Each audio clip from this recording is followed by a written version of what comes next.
नमस्कार, स्वागत आहे तुमचं सिद्धीज किचनमध्ये। पावसाळ्यात अगदी आवर्जून केली जाणारी कांदा भजी कशी करायची ते मी आज दाखवणार आहे। त्याचप्रमाणे भजी कुरकुरीत होण्यासाठी खास टिप्सही देणार आहे। भजीसाठी 3 मध्यम आकाराचे कांदे घेतले आहेत। कांद्याची सालं काढून टाकावी। कांदे पातळ उभे चिरून घेणार आहोत। मुळाचा मधला भाग काढून टाकावा। हा भाग काढून टाकल्यामुळे कांदा चिरल्यावर छान सुट्टा होतो, त्याचे काप एकमेकांना चिकटत नाही। सुरेने कांद्याचे जमेल तितके पातळ उभे काप करून घ्यायचे आहेत। कांदा भजी असल्यामुळे भरपूरसा कांदा ह्या भजीसाठी लागतो।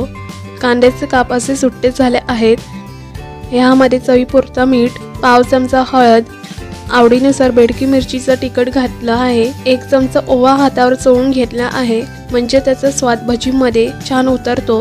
हा सर्व मसाला कांद्याला चोळून लावायचा आहे। मसाला लावताना कांदा सुट्टा देखील करून घ्यावा।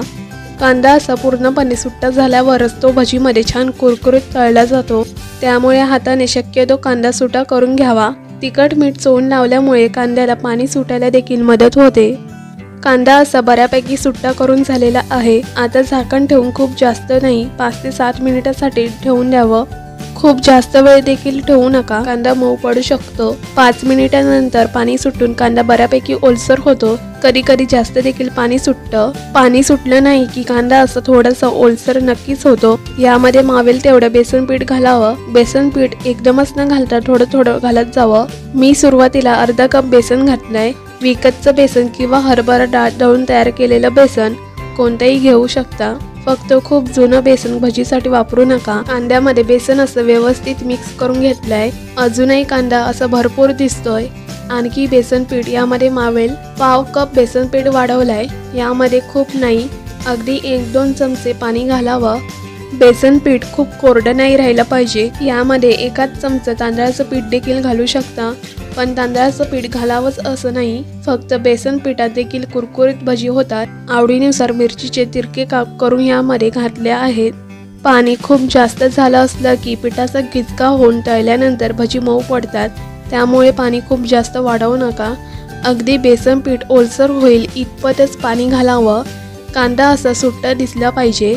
भजी तळण्यासाठी तेल तापत ठेवलं होतं, त्यापैकी 1 चमचा गरम तेलाचं मोहन पिठात घालावं। सर्व एकसारखं मिक्स करून घ्यावं। तेल एकसारखं सगळीकडे मिक्स झालं पाहिजे।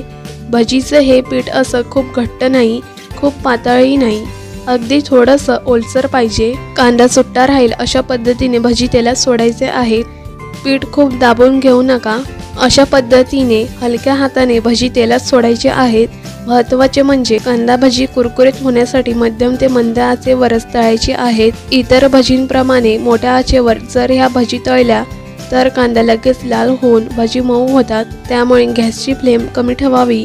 भजी तळून होत आहेत तोपर्यंत जर तुम्ही सिद्धीज किचनला अजूनपर्यंत सबस्क्राईब केलं नसेल तर ह्या व्हिडिओच्या खाली जे लाल रंगाचे सबस्क्राईबचे बटन आहे ते दाबून सिद्धीज किचनचे सदस्य व्हायला विसरू नका।